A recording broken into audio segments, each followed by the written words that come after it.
반갑습니다. 어,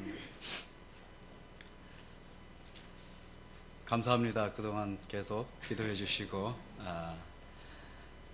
기도로 또 저희 사역에 동참해 주시고 또 한 번씩 또 물질로도 협력해 주신 것 감사를 드립니다. 제가 한 4년 전에 교회에 방문해서 함께 은혜를 나눴던 기억이 나는데요. 저희들이 아직 이번에 안식년으로 귀국을 한 게 아니고 잠시 귀국을 했습니다. 저희가 이제 선교지에 있다 보니까 지금 한 20여 년 됐는데 선교사의 삶이라는 게 그냥 일반적인 그런 자녀로서 또 가족 또 부모로서의 어떤 그런 일반적인 가족이 가지고 있는 그런 일반적인 생활은 없습니다. 자녀들이 장성하면은 이제 중학교쯤 이렇게 되면은 선교지 저희가 있는 곳에 학교가 없으니까 또 선교사 자녀 학교 이런 곳으로 보내서 기숙사에서 학교 생활을 떨어뜨려 놓아서 생활을 하고 방학 때만 제 집에 오게 됩니다. 저희 자녀들이 있던 학교는 니제르라고 하는 거기도 서부아프리카 저희 가나에서 위에 나라는 부르키나파소고 그 또 위에 올라가면 니제르라고 하는 사하라 사막이 국토의 70%가 되는 그 나라에 저희 선교부에 선교사 자녀 학교가 있어요. 거기 떨어뜨려 놓고 이제 학교를 보냅니까 아이들을 이제 일찍부터 떨어뜨려서 학교를 보내고 부모님들은 이제 와서 선교사로 나가 있으니까 안식년 들어올 때만 이제 얼굴 뵙고 이제 세월이 갈수록 부모님들이 연세가 드시잖아요. 그래서 제일 힘들었던 게 저희들이 선교지로 돌아갈 때마다 제일 힘든 게 다음 안식년에 나오면은 부모님을 다시 뵐 수 있을 것인가. 그게 이제 처음에는 괜찮았다가 점점 세월이 가면서 그래서 지난번 안식년 때는 저희들이 마지막으로 뵙고 꼭 껴안고 제가 꼭 껴안고 같이 눈물 흘리고 그리고 인사를 드리고 선교지로 갔는데 그때 벌써 80세 이렇게 되시니까 이제 언제 또 볼 것인가 이런 이제 생각을 가지고 갑니다. 근데 지난 2월 달에 저희 아버지께서 소천하셨어요. 그래서 저는 이제 장례식에 나오지 못했습니다. 선교지에서 저희가 있는 곳은 그 가나의 수도에 있는 게 아니라서 비행기표를 부랴부랴 구해서 그날 비행기를 타도 장례가 다 마치고 나서야 겨우 여기 오게 됩니다. 그래서 와보질 못했습니다. 그래서 요번에 이제 저희들이 제 아내와 귀국한 목적 중에 하나는 저희들이 3개월 귀국을 했는데요. 저희 홀로 되신 어머니를 뵙고 또 어머니께서 이제 치매가 좀 오셨어요. 그래서 어머니께서 치매가 오셔서 아직도 아들을 알아볼 수 있을 때 뵈야 되겠고 그리고 이제 또 치매가 조금 안 좋아지시고 하면서 어떻게 앞으로 모실 것인가 다른 저희 동생들이 있는데 모실 수 있는 형편이 아니고 해서 어떻게 해야 될 것인가 이런 것들을 결정하고 그리고 저희 큰 놈이 지금 25살입니다.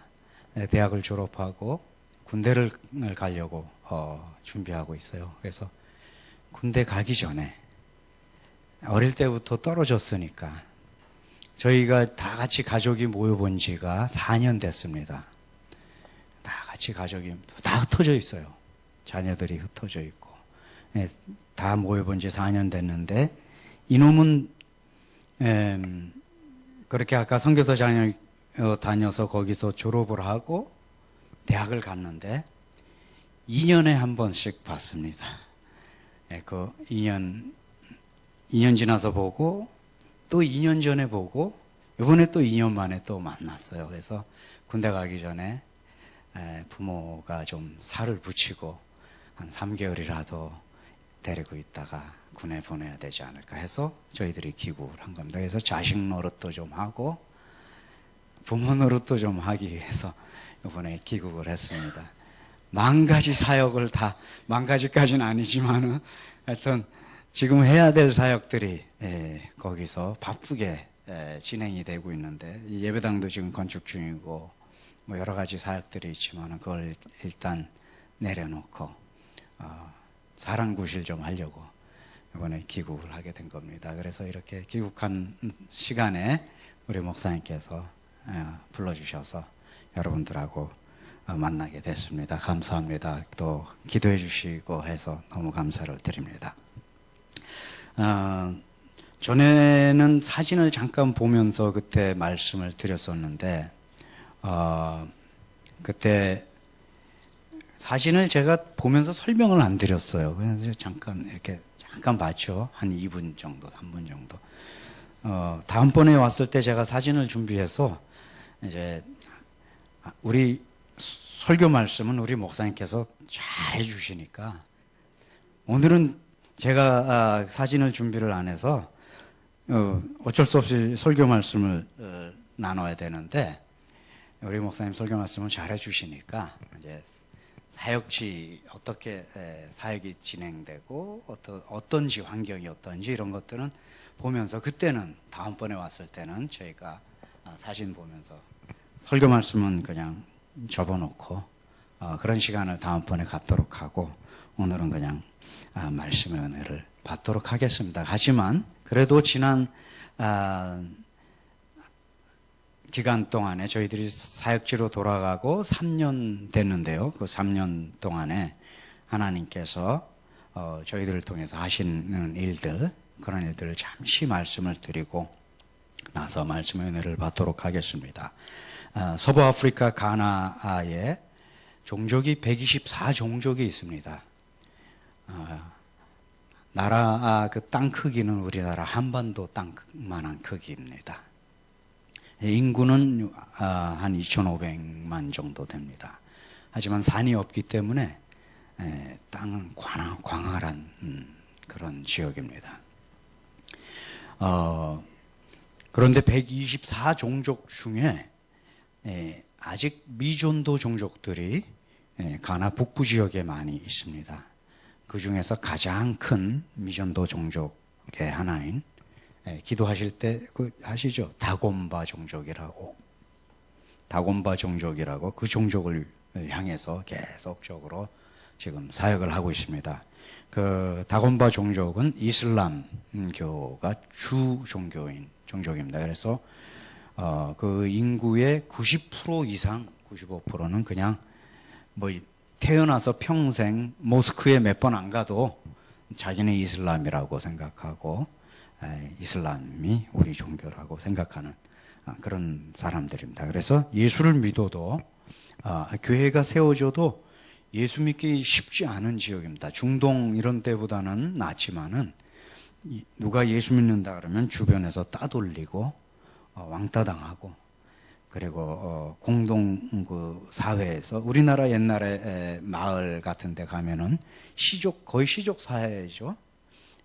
이장님 계시고 뭐 이런데, 거기도 지금 이장님은 아니고 거기는 아직 추장이라고 부릅니다. 영어로 치프라 그러는데 추장이 있고, 그 다음에 그 마을 사람들이 있는데 마을 사람들이 거의 시족입니다. 뭐 거의 친척, 먼 친척도 되고 그런 사람들이 모여서 사는데, 거기서 예수 믿으면은 이제 따돌림 당하고 왕따 되는 겁니다. 그래서 교회를 세워서 예수 믿는 사람 나오기 쉽지 않아요. 그래서 10명만 나와서 세례받고 하면 정착된 교회고, 작년이 10명 되면 정착된 교회입니다. 그 다음에 20명 세례받은 교인이 되면 부흥한 교회입니다. 그럴 정도로 쉽지 않은 지역입니다. 그런데 또 그 바로 이웃한 종족이 있어요. 다른 종족. 그거는 콩콤바 종족이라고 하는데, 콩콤바 종족이 또 그 다곤바 땅에 들어와서 사는 사람들도 꽤 있어요. 그래서 그 종족들은 또 자기들끼리 모여서 살고 말이 달라요. 이 종족들은 이슬람교가 아니고 우상을 섬깁니다. 그러니까 우상을 섬기니까 우상 섬기는 사람들은 예수 믿기 쉬워요. 이슬람교보다. 그래서 우상 섬기는 사람들은 복음 전하고 교회 세우고 하면 한 3년 만에 그 종족은 한 100여 명 이렇게 모입니다. 3년 지나면. 그래서 지금 예배당이 없이 나무 밑에서 예배당이 자기들끼리 조그맣게 졌어요. 흙담으로 졌는데 처음에는 그게 너무 거기 안에 모여서 예배드렸지만 점차적으로 그게 너무 작아서 그 안에 다 들어갈 수 없으니까 지금 한 200여 명 교인이 됩니다. 다 못 들어가니까 이제 나무 밑에서 지금 예배를 드리는 그런 지역도 있어요.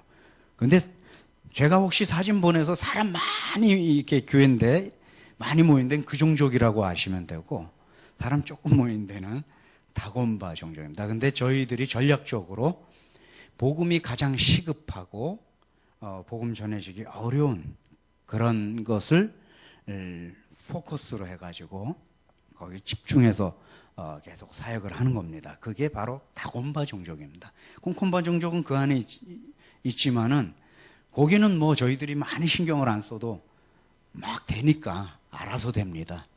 그러니까 저희들이 집중해서 기도하고 전략적으로 집중적으로 선교 방향 정하는 종족은 다곤바 종족입니다.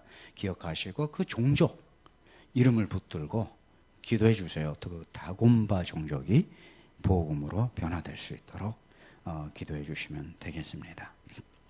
근데 그 아프리카 그러면은 옛날에 우리가 주로 영화에서 봤던 그런 것들을 많이 연상을 해가지고 부시맨이나 뭐 이런 거 연상을 해서 아프리카는 지금도 뭐 다 먹고 살고 있고 뭐 그렇게들 착각하시는 분도 혹시 있을 수 있어요. 근데 그건 아닙니다. 물론 아이들은 막 저도 어릴 때는 제가 시골 충주에서 충주 시내 지금 그때도 시였어요. 근데 충주 시내 안에 개천이 있었어요. 여름이면은 저희들 다 빨개 벗고 거기 들어가서 물장구 치고 놀고 그랬어요. 예. 그런 것처럼 거기 애들 뭐 거긴 강 없고 그러지만은 다 거기 그 꼬맹이들은 그냥 막 빨개 벗겨서 애들 그냥 다니고 그럽니다. 우리 한국이랑 비교하면은 한 4, 50년 전 정도의 우리 시골 이렇게 산골 마을들 이런 거 생각하시면 됩니다. 그래도 이 도시로 나오면 저희가 있는 곳이 우리나라 한 면 단위 크기 되는 도시인데 도시에 나오면은 20년 전에 저희가 처음 갔을 땐 도로 깔린 게 없었지만은 지금은 도로도 깔고 가게도 좀 있고 은행도 있고 뭐 그렇습니다. 거기 가면은 가게 가면은 물건 살 게 그렇게 많지는 않아요. 다양하지도 않고 저희들이 꼭 필요한 거는 600km 떨어져 있는 수도에 가야 거기 가면은 한인 마켓이 조그만 게 있어요. 조그만 거 우리나라 예배당이 한 4분의 1 크기 되는 규모의 한인 마켓이 있어요. 거기서 이제 가서 고춧가루도 사고 합니다. 근데 저희들이 있는 곳엔 그런 건 없습니다. 지난 3년 동안에 새롭게 시작한 사역이 2가지가 있는데 그 사역 중에 이제 그동안 해오던 사역은 지도자 양육 훈련하고 1:1 제자 훈련하고 그리고 예배당 건축하고 또 교회 개척 사역도 하고 이런 사역들, 그 다음에 전에 말씀드렸는지 모르지만 축구클럽 사역도 있고 이렇게 사역들이 그거는 계속 진행이 되고 있습니다. 네, 지난 3년 중에 제가 전혀 계획도 하지 않았고 기도해보지도 않았던 사역을 하나님께서 너 해보라고 주셔서 그냥 울며 겨자 먹기로 받아가지고 하는 사역이 두 가지가 있습니다. 그게 이제 과부 돕는 사역하고 빈곤자들 돕는 사역입니다. 저희가 그 사역을 하려고 계획한 것이 아니고, 저는 뭐 어려운 사람 돕고 뭐 이런 거는 다른 사람이 해야지. 나는 말씀 전하고, 복음 전하고, 그 사람이 새 생명 얻도록 하고, 교회 세우고, 교회가 자라고, 성장하고, 뭐 이런 거 하면, 나머지 이런 과부 돕고, 빈곤자 돕는 거는 또 다른 사람이 와서 하든지, 또 NGO도 있고 하니까 해야지 생각을 했는데, 전혀 계획을 안 하고 있었는데, 억지로 이거를 하나님 주셔서 하게 됐어요. 이제 가나에 아까도 말씀드린 그 수도권에 가면 한인들이 한 600여 명이 있습니다. 600여 명이 있으면서 한인교회도 있어요. 그 한인교회에서 어느 날 저에게 전화를 해서 교회에서 바자회를 했는데 모인 돈이 있어서 이걸 좀 가지고 과부들을 도와줬으면 좋겠다 해서 과부들에게 암염소 2마리를 이렇게 사줍니다. 암염소 2마리 사주고, 이제 암염소들이 이제 새끼 낳으면은 이렇게 자기 가지고 있는 가축들이 늘어날 수 있도록 도와주는 거죠. 그걸 하면서 이제 믿음의 사람도 있고, 이슬람교 믿는 사람도 있고, 그래요. 그 사람들은 예수 믿도록 하고, 복음 전하고, 또 어려운 과부들, 교회 안에 있는 과부들 도와서 그 사람들 믿음으로 격려하고, 이제 그런 사역을 저는 계획 안 했는데 하나님 그거 해주셔서 그냥 시작을 하게 된 거고, 그 다음에 그동안 한 40여 명 정도 그렇게 지원을 하고 있습니다. 또 한국에 있는 그 이후에 기독편집오고 한국에 있는 그 교회도 조그만 교회인데 교회에서 또 헌금해 주셔서 계속 사역이 진행되고 있어요. 근데 이제 그 다음에 이제 빈곤자를 지원하는 사역. 거기는 이제 95% 이상이 다 농사를 짓고 한 해 농사 져서 한 해 먹고 사는 거예요. 그래서 올해 농사가 잘 되면 내년에 농사 질 때까지 먹을 양식이 있고, 비가 안 오고 농사가 잘 안 되고 망치면 이제 먹을 양식이 충분하지 않은 거예요. 그래서 그런 사람들이 있고, 또 비를 많이 줬고 다들 농사가 잘 됐는데 나는 농사가 안 된 사람들, 그런 사람들이 또 있는 거예요. 파종을 너무 일찍 했다든지 좀 너무 늦게 했다든지, 뭐 비료 살 돈이 없어 비료를 못 뿌려갖고 추수를 많이 못했다든지 이런 사람들 있어서 그저 그런 사람들 겨우 하루에 한 끼 겨우 먹고 사는 사람들, 우리나라 돈으로 하면은 그 사람들 먹는 양식, 우리나라처럼 무슨 반찬 이런 게 많은 게 아니고 그냥 옥수수 가루 끓여가지고 거기다가 기름, 식용유 같은 거 하고 뭐 이렇게 야채 좀 썰어서 넣고 뭐 해갖고 끓여서 소스라고 소금 넣고 뭐 이렇게 해갖고 이제 그 위에다 부어가지고 손으로 뜯어 먹는 거예요.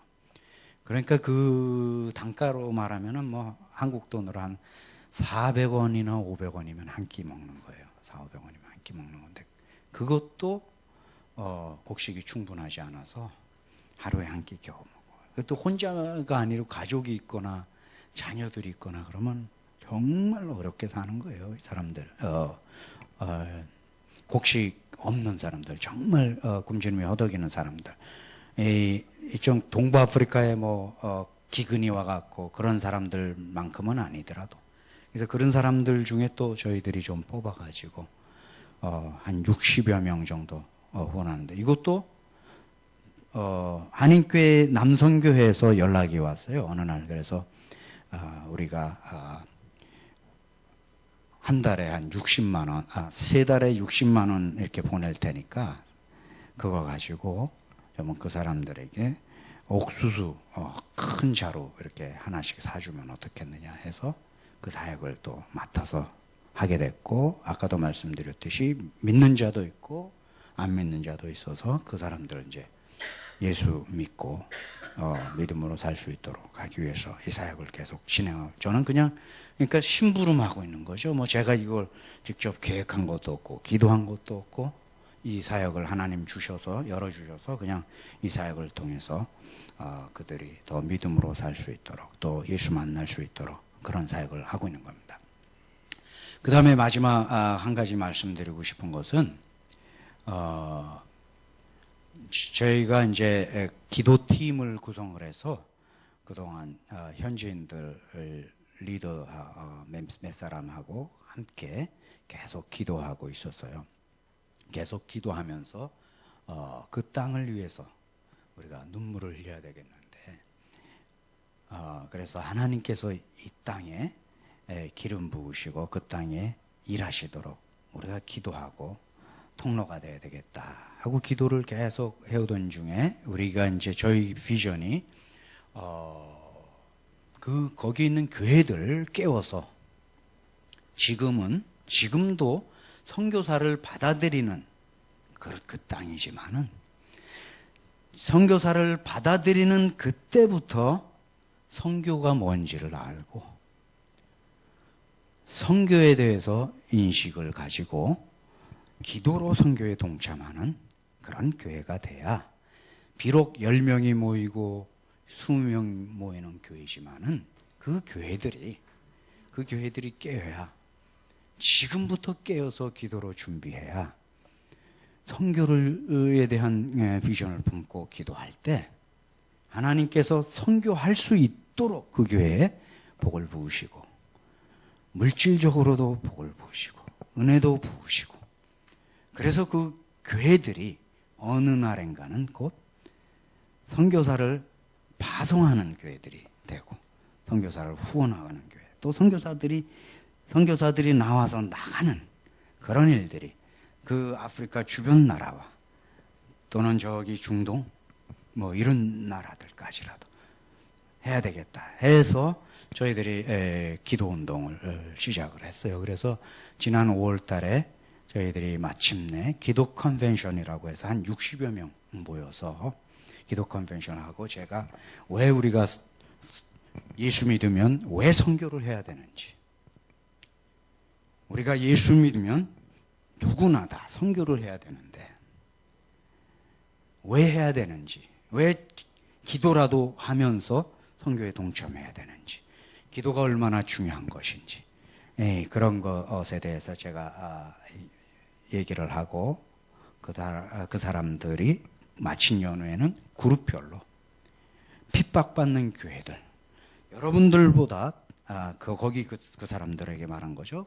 더 어렵고 힘든 예수 믿기 위해서 생명이라도 내놓는 그런 사람들 믿음을 지키기 위해 생명까지라도 내놓는 그 사람들 위해서 우리가 기도하자 해서 파키스탄에 핍박받는 사람들 중동 땅에 핍박받는 성도들 더 나아가서 북한 땅에 예수 믿는다고 핍박받는 성도들 지하에 들어가서 예배하는 성도들 위해서 기도했습니다.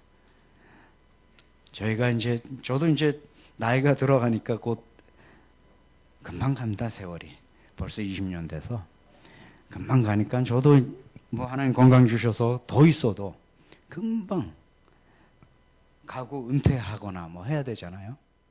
그러면은 제가 은퇴하기 전에 거기 이 교회들이 정말 선교가 뭔지 기도로 지금부터 시작해서 제가 은퇴해도 계속 선교에 대한 목적을 가지고 교회가 나갈 때 그 땅에 하나님 은혜 부으시고 교회 부흥 허락하시고 재정적으로도 부흥 허락하시고 그래서 선교하는 교회들 돼야 되겠다 그 생각을 가지고 시작을 했습니다. 얼마나 감격스러운지 몰라요. 제가 선교사로 갔는데 그 교회의 사람들이 북한의 성도들까지 위해서 기도했다는 게 얼마나 제가 감격스러운지 모릅니다.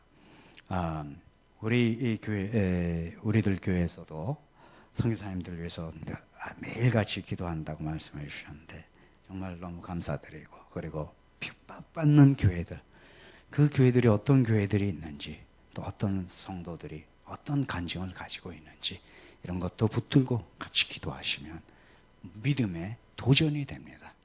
저도 어느 날 갑자기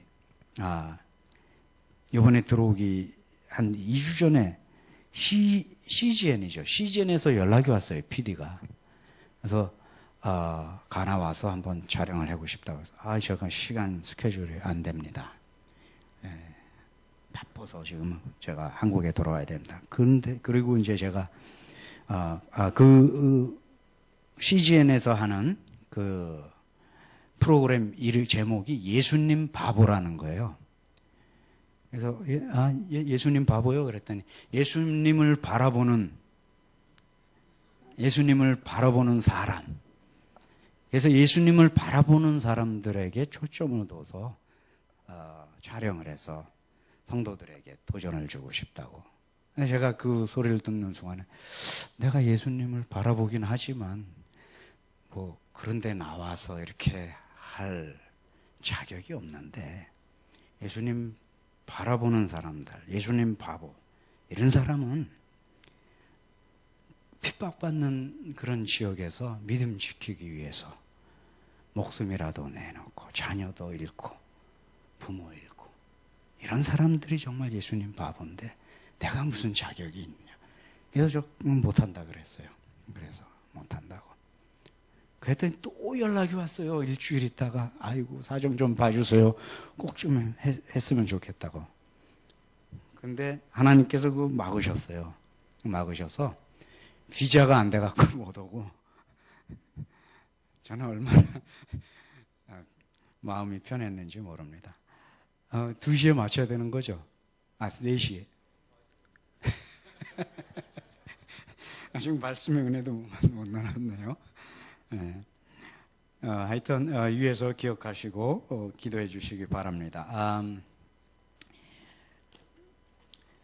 그러면 오늘 그래도 말씀 읽었는데 말씀의 은혜를 빨리 제가 말이 늦지만은 빨리 말을 해봐서 한 10분 4시 10분에는 마치도록 한번 해보겠습니다.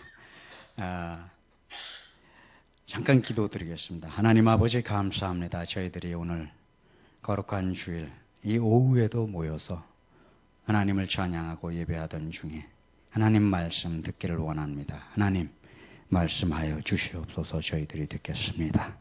예수님 이름으로 기도합니다. 아멘. 우리 예수 믿는 성도들은 베드로전서 2장 11절에 있듯이 이 땅에 나그네와 행인 같은 존재입니다. 그 의미는 이 땅에 우리 본향이 없다고 하는 겁니다. 우리 본향은 하늘나라에 있기 때문이에요. 우리는 그래서 이 땅에 잠깐 지나가는 나그네로 산다고 하는 겁니다. 뭐 시한부 인생이 있다, 우리 다 시한부 아닙니까?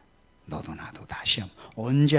언제 갈지 모르는 시한부 인생을 살아요. 건강해도 언제 사고 나서 갈 수도 있고 누구나 다 나그네로 살아요. 그런데 성도들은 더욱이 나그네입니다. 이 땅에. 왜냐하면 우리가 돌아갈 본향이기 때문이에요. 저 선교사인 저에게는 이 의미가 아주 절절합니다. 한국에 지금 저희가 한 번씩 오지만 한국이 더 이상 저의 고향이 아니에요. 그냥 부모님이 계시고 할 뿐이지.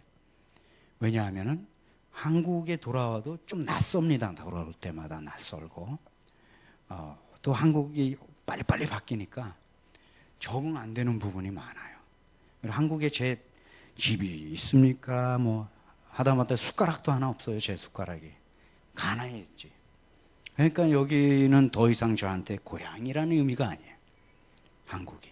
제가 한국 사람이지만 낯설어요. 사람들이 4년 만에 오면 벌써 4년 안에 막 바뀌었어요. 제가 입던 양복은 더블인데 와보면 더블이 아니야. 막 바뀌었어요. 그렇다고 가나 가면 거기가 고향이냐? 거기 20년 있었다고? 그것도 아니에요. 왜냐하면 뼛속 깊이 한국인의 피가 흐르고 있고 그 문화 그게 있잖아요. 거기 말을 제가 잘합니다. 그 말로 지금 이렇게 설교하듯이 설교하고 지도자 훈련도 하고 그 사람들 말로 또 그 사람들 말로 제자 훈련도 하고 귀납적 성경 공부도 그 사람들 말로 합니다. 1대1로 앉아서. 그렇다고 제가 거기가 고향처럼 느껴지냐? 그것도 아니에요. 여기도 저기도 고향이 없어요. 고향은 우리가 돌아갈 하늘나라 거기밖에 없는 거죠. 그 의미는 한 곳에 머물러서 안락을 취하고 영원히 살 것처럼 사는 것이 아니라고 하는 거죠. 주님이 원하는 곳으로 언제든지 가야 하는 신분이다, 그겁니다. 주님이 원하시면 누구라도, 저만이 아니고. 오늘 본문을 통해서 우리가 어디로 가야 되는지, 주님이 어디로 가라고 하시는 건지 그걸 잠깐 살펴보려고 합니다. 본문 1절을 보시면 우시야 왕이 죽던 해, 이렇게 시작을 합니다. 우시야 왕이 죽던 해. 이사야 선지자가 주님의 보좌를 봤는데 우시야 왕이 죽던 해 봅니다. 우리가 특별히 왜 성경이 우시야 왕이 죽던 해라고 기록됐는가를 한번 생각해 볼 필요가 있어요. 그냥 어느 날 이사야가 하나님의 보좌를 보았더라, 그게 아니고 우시야 왕이 죽던 해라고 기록이 되어 있어요. 이게 역사서도 아닌데, 다른 열왕기상하나 역대상하도 아닌데, 우시야 왕이 죽던 해에 이사야 선지자가 하나님의 보좌를 봅니다. 우시야 왕이 왕이니까 왕의 보좌에 앉아 있잖아요. 왕좌에 앉아 있죠. 왕의 보좌에 앉아있던 세상의 왕 우시야가 죽으니까 비로소 이사야가 하나님의 보좌를 보게 된 겁니다. 그 의미를 가지고 있어요. 세상의 것들이, 세상적으로 의지하던 것, 세상에 희망했던 것이 죽었을 때 하나님의 보좌가 보였던 겁니다. 세상의 것들이 아직도 나를 붙들고 있고 내가 그것들을 의지하고 있으면 하나님의 보좌가 보이지 않는다는 거예요. 하늘의 미랄이 땅에 떨어져 죽어야 싹을 피우고 자라서 열매를 맺듯이 내 능력과 내 경험과 내 가진 것, 이런 것들, 그게 하나님 앞에 죽어야 영광된 하나님의 능력이 임하고 주님의 뜻이 내 삶에 이루어진다고 하는 겁니다. 본문 2절 3절을 계속해 보시면 하나님 보좌의 모습이 나옵니다. 6날개를 가진 스랍들이 그 보좌 주변에 있으면서 2날개로는 발을 가리고 2날개로는 얼굴을 가리고 2날개로는 날고 있어요. 그러면서 하나님을 찬양합니다. 거룩하신 하나님을 찬송하고, 그리고 하나님의 영광이 온 땅에 충만하다고 선포를 하고 있습니다. 이는 하나님은 거룩하시고 온 우주를 통치하시는 분이다라고 하는 것을 말해줍니다. 이사야가 이런 주님의 보좌, 하나님의 보좌를 보았다는 것은 하나님이 누구신지를 귀로만 듣고 지식적으로만 알았는데 이제는 눈으로 직접 보고 온 우주를 통치하시는 거룩하신 하나님을 알게 됐다고 하는 겁니다. 그러면 이사야가 하나님의 보좌를 보고 나서야 선지자가 됐느냐? 아니잖아요. 이사야서 1장부터 벌써 선지자예요. 선지자.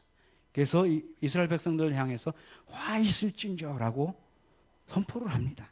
선지자였음에도 불구하고 하나님의 보좌를 본 것은 우시야 왕이 죽던 해에 본 겁니다. 하나님의 실체를 본 거예요. 하나님의 실체. 이제 이렇게 하나님의 보좌를 보게 된 이사야는 하나님의 임재를 또 체험하게 됩니다. 임재를 체험해요. 이사야가 있었던 그 성전이 흔들리고 떨리게 됩니다. 이렇게 하나님의 실체를 보게 된 이사야는 그 이후에 자기 자신과 온 인류의 실체를 보게 됩니다. 하나님을 보고 나니까 내가 보이고 인류가 보이는 거예요. 인류의 실체가 보이는 거예요. 하나님을 보지 못하면 나를 못 봅니다. 내가 누군지를 몰라요. 하나님을 보지 못하면 인류가 어디로 가고 있는지 그걸 못 보는 겁니다. 하나님을 봐야, 예수님을 봐야 그게 보이는 거예요. 내가 누군지가 보입니다. 5절에 있듯이 자기 자신과 백성들을 입술이 부정한 사람으로 고백을 합니다. 입술이 부정하다. 그리고 뭐라고 말하니까 화로다 나여 망하게 되었다라고 말합니다. 자기 자신과 인류를 뭐로 보았습니까? 망하게 된 존재라고 보았어요. 하나님의 보좌를 보고 나니까 백성들이 망하게 된 존재라는 걸 보았어요. 그리고 자기 자신도 망하게 된 존재라는 걸 보았어요. 하나님의 보좌를 보기 전에는 1장부터 5장까지 이사야서를 보시면은 이사야가 막 선포를 합니다. 화 있을진저 화 있을. 자기 자신은 괜찮은 줄 알았어요. 자기는 괜찮은 줄 알았어요. 그런데 하나님의 보좌를 보고 나니까 자기 자신을 보게 됐어요. 화로다 나여 망하게 되었도다. 우리가 내가 누구인지를 알고 싶으면 하나님을 봐야 됩니다. 아담의 타락 이후에 인종과 지식 수준과 신분과 지위 고하를 막론하고 온 인류는 그 죄된 성품으로 인해서 다 망하게 된 존재라고 하는 겁니다. 로마서 3장 23절에 모든 사람이 죄를 범하였으며 하나님의 영광에 이르지 못하였더니 모든 사람이 죄를 범해서 하나님 영광에 이르지 못한다. 확증해 줍니다. 우리가 좀 더 살기 좋은 사회, 풍요롭고 안락한 사회, 유토피아를 꿈꾸고 그리고 그것을 위해서 힘써 노력하고 있습니다. 하지만 과연 얼마나 이루어졌습니까? 가능하긴 한지 모르겠어요. 공산주의가 뭐가 될 것으로 생각하고 생겨났어요. 하지만 폭삭 망했죠, 공산주의. 그렇다고 민주주의라고 뭐 희망이 있습니까? 민주주의? 우리 민주주의 안에 있는데 희망이 있어요? 희망이 있는 것처럼 보입니다. 하지만 다수의 횡포가 민주주의 안에 있죠. 가진 자의 횡포가 민주주의 안에 있습니다. 소수 권리를 뭐 주장한다고 그래서 뭐 동성애하는 사람들 나와서 막 얘기하고 합법화 시키고 막 하잖아요. 이게 민주주의예요. 희망이 있어요? 민주주의도 우리가 하나님 보좌 보고 나면 민주주의도 망합니다. 다 망하게 되는 그런 사회예요. 한국 사회 지금 돌이켜보면 먹을 것이 지천에 쌓였어요. 지금 마트에 가면 뭐 과일, 사철 과일 다 있죠. 뭐 좀 철이 아니면 비싸기도 하지만 먹을 것이 쌓였어요. 옛날에 우리 때 생각하면 아이스케이크 뭐 해가지고 그 나무 박스에다가 이렇게 통에다가 구두통 같은 거에다가 들고 다니면서 팔고 그랬어요. 저 있던 충주에 10원에 5개 아이스케이크. 맛도 없는 그냥 냉차 이거 얼려가지고 파는 건데 그랬어요. 과거에 보면은 제가 초등학교 입학할 때 충주에서 입학을 했는데 고무신들 신고 검정 고무신 신고 입학을 했어요. 검정 고무신. 저도 검정 고무신 신고 입학했는 줄 알았더니 이게 초등학교 1학년 때 찍은 사진을 제가 봤더니 이번에 봤어요. 얼마 전에 봤더니 저는 운동화를 신었더라고요. 그래서 저희 아버지께서 좀 돈이 있으셨구나. 그때 다른 애들 절반이 검정 고무신 신었더라고요. 보니까. 근데 지금 아이들 보세요. 다 뭐 나이키, 뭐 프로스펙스, 뭐 아식스 이런 거 아니면 안 되잖아. 뭐 겨울에는 뭐 노스페이스인가 뭐 해갖고 뭐 등급이 학교에 가면 정해져 있다고. 노스페이스도 몇만 원짜리 입었느냐. 뭐 이런 사회가 됐잖아요. 얼마나 발전됐어요, 우리나라가. 우리나라가 살기 좋아졌어요. 근데 또 한편으로 속을 보세요. 내용이 어떠냐가 중요한데 과거에는 검정 고무신 신고 바나나 하나 먹으려면은 그야말로 진짜 부잣집에서만 바나나 사 먹고 그랬어요. 지금은 그런 사회가 아니지만 과거에는 이사를 가면 시루떡을 해서 이웃집과 나눠 먹고 앞집에 이사 왔습니다. 뒷집에 이사 왔습니다. 인정이라는 게 있어. 같이 산다는 의미가 있어. 요즘 그런 거 다 거의 다 없어졌어요. 그거 하면 오히려 이상하게 이 사람이 나에 대해서 뭐 좀 알아봐가지고 뭘 하려고 하나 이런 사회가 됐어요. 경쟁주의, 개인주의, 물질주의가 아주 심화된 그런 사회가 됐잖아요. 속은 문드러져가지고 썩어 문드러져서 자살률 세계 1위 뭐 이런 거 됐잖아요 지금. 겉으로는 막 발전을 한 것 같아요. 속은 문드러 희망이 있습니까? 내용을 보면 희망이 없어요. 인간성이 점점점 말라지고 메말라갑니다. 예수님 없는 인류는 본래 다 망하게 된 존재입니다.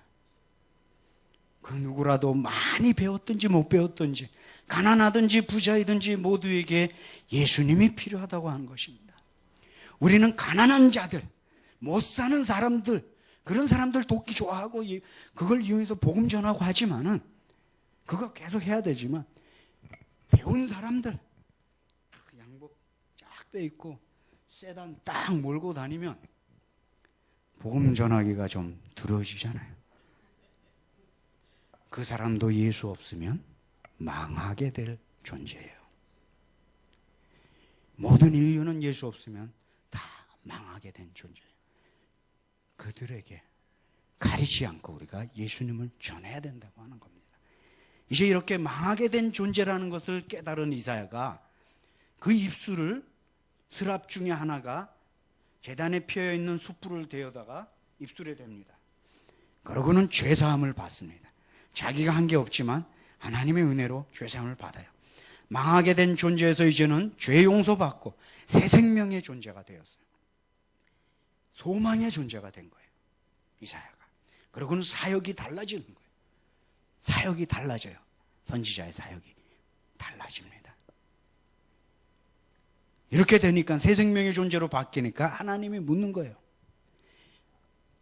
8절에 내가 누구를 보내며 누가 우리를 위해 갈고, 이사야가 대답하죠. 내가 여기 있나이다. 나를 보내소서. 망하게 된 존재였던 우리도 이제는 예수 믿고 영원한 소망을 가진 존재로 바뀌었습니다. 신분이 바뀌었어요. 베드로전서 2장 9절에 있듯이 택하신 족속이요 왕같은 제사장들이고 거룩한 나라고 그의 소유된 백성이 되었습니다. 이런 우리에게 하나님이 동일한 질문을 우리에게 묻고 계시는 겁니다. 누가 갈 것인가? 밝아 보이지만은 겉으로는 실상은 영적으로 어둡고 죽어있고 망하게 된 이웃들에게 누가 갈 것인가? 가깝게는 망하게 된 우리 이웃들에게, 멀게는 저기 아프리카와 중국 이런 수많은 미전도 종족들, 중동의 무슬림들을 향해 누가 갈 것인가? 하나님 물으시는 겁니다. 우리에게 물으시는 거예요. 누가 갈 것인지. 그저 망하게 된 존재에게 묻지 않아요. 망하게 된 존재였던 사람이 소망의 존재로 바뀐 자에게 물으시는 거예요. 누가 갈 것이냐? 예수님이 2000년 전에 이 땅에 오셨어요. 천국 하늘나라에 계시다가 이 땅에 오셨어요. 2000년 전에. 그건 우리 입장이에요. 그런데 예수님 입장을 생각해 보세요. 예수님 입장에선 가신 겁니다. 예수님 입장에서는 이 땅으로 가신 거예요. 우리를 구원하시기 위해서 가셨어요. 아브라함에게 하나님이 말씀하셨어요. 창세기 12장. 너는 본토 친척 아버지 집을 떠나 내가 너에게 지시할 땅으로 가라. Go. 영어 성경 보면 go가 먼저 나옵니다. 가라. Go. 그래서 아브라함이 갔어요. 가나안 땅에 정착해서 그 땅에서 이스라엘 민족이 형성돼서 예수님이 이스라엘 민족 통해서 오셨어요. 마태복음 28장 19절에서도 가서 제자를 삼으라고 말합니다. Go. 영어로 보면 거기도 go라고 먼저 나옵니다. Go. 가라. 토마스 선교사님이 영국에서 130여 년 전에 이 땅에 오셨어요. 그래서 우리 한국교회가 부흥하고 오늘날 한국교회가 이렇게 선교사를 많이 파송한 나라가 되었어요. 근데 토마스 선교사님 입장에서는 영국에서 우리 땅으로 가신 거예요. 누군가가 가는 사람이 있었기 때문에 복음이 전파된 겁니다. 생명의 역사가 나타난 거예요. 누군가 갔기 때문에.